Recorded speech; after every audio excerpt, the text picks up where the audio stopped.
They told you it was chemistry. That mysterious feeling when your heart races, your body tenses, and your mind can't stop replaying one person's voice, smile, or presence. They told you it was natural that being attracted to someone intensely, almost obsessively, is a beautiful side of connection, of desire, of life. But Carl Jung would look you in the eye and say, "No, it's not chemistry, it's not magic, it's your shadow."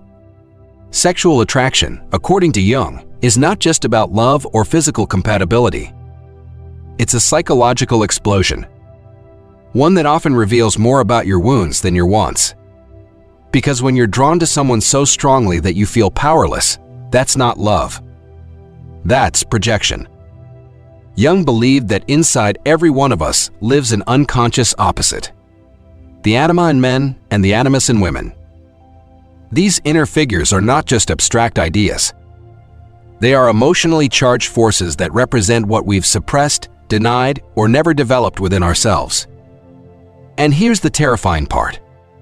When you meet someone who reflects your anima or animus, your psyche lights up. It says there, that person holds everything you lack. So you don't fall in love with them. You fall in love with yourself, or rather with the stash. Part of yourself you've never met. This is why sexual attraction often feels rational. You may know that the person is unavailable, dangerous, manipulative, or even toxic, but the pull is stronger than logic. You feel addicted, haunted, spellbound. It's because your unconscious has mistaken them for completion. Now imagine what this means in a kind of world where seduction is weaponized, where people learn to mimic your deepest fantasies without even knowing it, where some women instinctively learn that the way to dominate a man is not through aggression, but through reflection, through becoming his unconscious desire. Because if a man has never confronted his inner ma, if he's never looked into the mirror and asked, "Why do I crave what I crave?" then he is not choosing. He is being chosen by his wound. And if she knows how to play that role, whether consciously or not, he will surrender. He will call it love, but it's just projection. She isn't the one, she's a mirror. Jung said something chilling. The meeting of two personalities is like the contact of two chemical substances. If there is any reaction, both are transformed. But in the case of sexual attraction driven by the shadow, the transformation isn't always healthy. It can be obsessive, destructive. It can reduce a person to nothing more than their desire. This is the darkest truth about attraction. You are not always drawn to who is good for you. You are drawn to who completes your internal story. And sometimes your story is a tragedy. You may be a man who never felt seen by his mother. So when you meet a woman who is emotionally cold, who withdraws love and gives it only when you chase her, you feel alive. You think this is it. But what you're really trying to do is rewrite the past to win a battle you lost in childhood. This is the compulsion of sexual trauma. Not always from physical abuse, but from emotional patterns that were never healed. The woman becomes your battlefield. You try to earn what should have been freely given, and when she denies it, it hurts more, so you desire her more. Now let's flip the mirror. There are women too who are not seeking love but power. They don't want to be loved. They want to be chased, warped, obsessed over. They weaponize their sexuality not out of evil but out of pain. Their shadow was never shown safe affection, so now it seeks dominance through desire. And when a man falls at her feet, she feels alive until he asks for emotional intimacy. Then she runs because the moment it becomes real, the illusion dies. Sexual attraction is not always about connection. Sometimes it's a trap. A psychological trap where your deepest unmet needs disguise themselves as romantic longing. Carl Jung didn't say this to make us afraid of desire. He said it to make us conscious of it, to ask, who does my soul reach for when my mind is asleep? Who do I crave? And why? Because if you never answer that question, you will keep choosing the same person over and over again in 100 different bodies. You'll call it fate, but it's just your shadow pulling the strings. So, here's a truth few can handle. Sometimes the person you desire the most is the exact person sent to destroy you. Not because they're evil, but because your unconscious wants to recreate your original wound, hoping this time you'll survive it. That's not love, that's karma. And karma is not punishment. It's repetition until you learn. This is the essence of the first part. The darkness is not in the other person, it's in you. It's in what you project, what you chase, and what you run from. Sexual attraction can be holy, but only when you see the demon behind the curtain. Only when you ask, is this love? Or am I trying to finish an unfinished story? You think you're in control? That you're choosing who to flirt with, who to date, who to chase. But what if every move you make in your love life isn't really made by you? Carl Jung warned that the unconscious mind is always active. And the most dangerous part, you don't even know when it's choosing for you. Let me give you a real story. There was a man, highly successful, emotionally intelligent, respected by everyone. But every time he fell in love, it was with a woman who emotionally rejected him. One woman left him for someone else. Another ghosted him after intense intimacy. Another mocked him when he showed vulnerability. Different women, same story. Now, logically, he knew these women were not right for him. He even warned his friends, she's not healthy for me. But he kept going back. Why? Because his unconscious wasn't trying to find love. It was trying to resolve pain.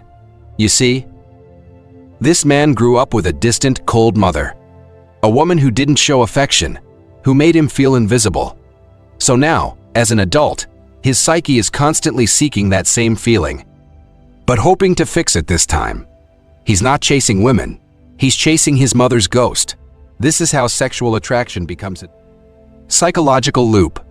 You're not addicted to the person, you're addicted to the wound they represent, to the hope of finally winning, finally healing. And that's the trap Jung tried to warn us about. Sexual energy is one of the most powerful forces in the human psyche. It's not just about pleasure. It's tied to identity, safety, power, validation. And when that energy mixes with your deepest emotional pain, it becomes magnetic, explosive, but also dangerous. Let's talk about women now. There are women who are drawn again and again to emotionally unavailable men. Men who are charming, exciting, dominant, but cold, detached, often cruel. They say things like, why am I only attracted to men who hurt me? Or I lose interest when a guy is too nice. Sound familiar? It's not a flaw in your personality. It's a sign of emotional programming. Many of these women were taught either directly or indirectly that love must be earned, that being ignored means you need to try harder, that rejection is a challenge. So the moment a man shows indifference, the attraction spikes. Why? Because the unconscious says, there it is. The familiar pain. Let's try to fix it this time. And if that man knows how to use this dynamic consciously or not, he becomes her obsession. That's not love. That's inner chaos looking for a savior. But it doesn't stop there. Now, let's flip it again. There are women, yes, modern women, who weaponize this truth, who realize that sexuality can control a man more than logic ever could. Not because they're evil, but because it works. They learn that withholding emotional availability, but offering intense physical seduction creates a hook, a bond stronger than most men can break. They mimic the man's.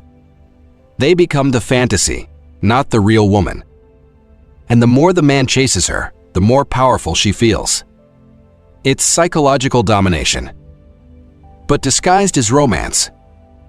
Jung would call this a projection trap. The man doesn't love her. He loves what she represents, his missing half. But here's where it gets horrifying. She doesn't love him either. She loves the control. She loves seeing him lose himself because it gives her back something she lost long ago. Power, safety, or even revenge. This is the darkest corner of sexual attraction, where two people are not meeting with open hearts, but with broken mirrors.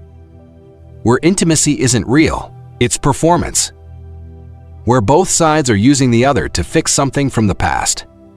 And the more intense it feels, the more dangerous it becomes. Because if you don't know your shadow, it will use attraction to drag you into hell with a smile on its face. Carl Jung didn't say this to scare you away from relationships. He said it because real love cannot exist without awareness. You have to look at the people you're drawn to and ask uncomfortable questions. What do they remind me of from my past? Do I feel safe with them or just addicted? Am I myself around them or a version they seem to want? Because here's the truth. Attraction is not always a sign of compatibility. Sometimes it's a warning, a signal that your psyche is trying to finish a story, not start a new one. That's why people often say, "Why do I always fall for the same type?" Or, "I knew they were bad for me, but I couldn't stop." The answer isn't found in logic. It's in the unconscious. Jung's theory of individuation teaches us that we must integrate all parts of ourselves. Anima, the Animus, the shadow, before we can truly choose. Otherwise, we are just puppets. Desire pulls the strings, and we call it fate. So, if you keep chasing unavailable women, or emotionally manipulative men, or chaotic lust-driving relationships, you have to stop and ask, what part of me is choosing this? And why does it feel like home? End quote.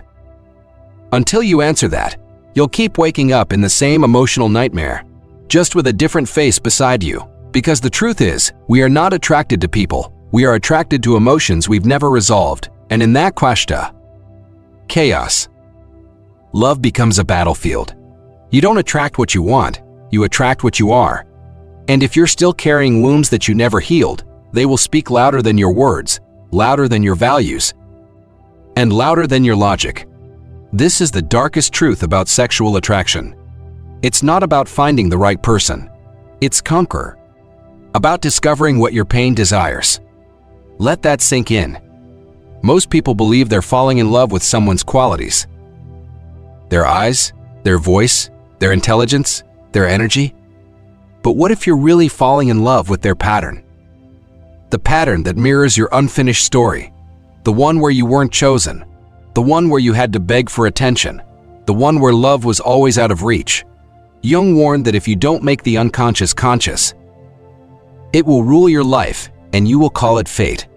Let's say you're a man who constantly falls for emotionally intense, seductive women. Women who ignite something primal in you.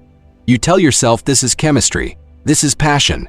But then every single time you end up feeling emotionally drained, confused and broken. That's not passion, that's possession. You were not falling for a woman, you were falling into your shadow. Maybe you've never felt truly powerful in life.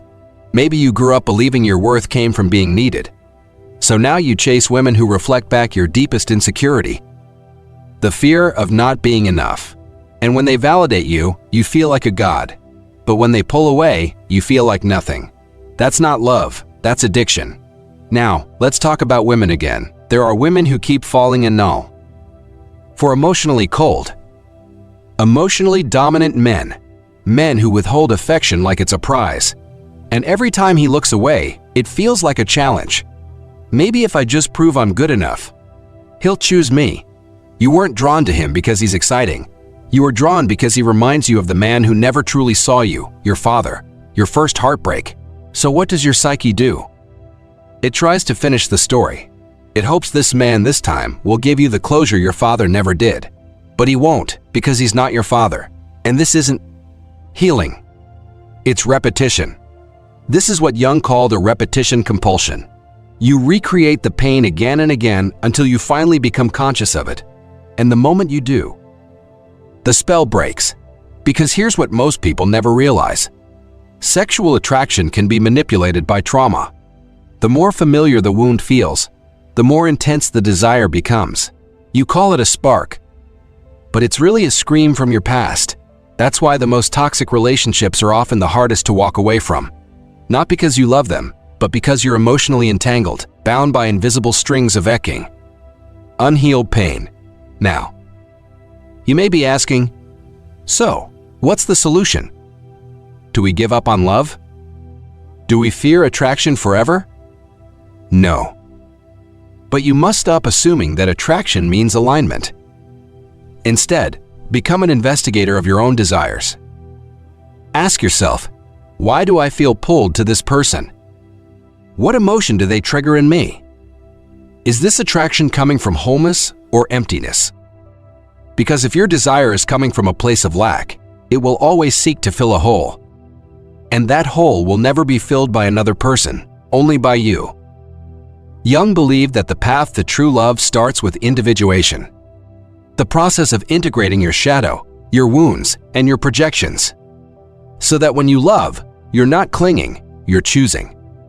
Not seeking salvation in someone's arms, but sharing your wholeness. Real love begins when you stop needing someone to fix your past and start being present in the now. That's when sexual attraction transforms from chaos to clarity, because you're no longer chasing people who make you feel like your trauma did. You're drawn to people who reflect your healing. And here's what's terrifyingly beautiful about that. Those people, they won't make your heart race in panic. They won't keep you up at night wondering if you're enough. They'll feel calm, grounded, maybe even a little boring at first, because your nervous system is so used to the storm. Peace feels unfamiliar. But give it time, because peace isn't boring. It's foreign until you make it your home. So the next time your heart races around someone, ask yourself, is this excitement or is this fear in disguise?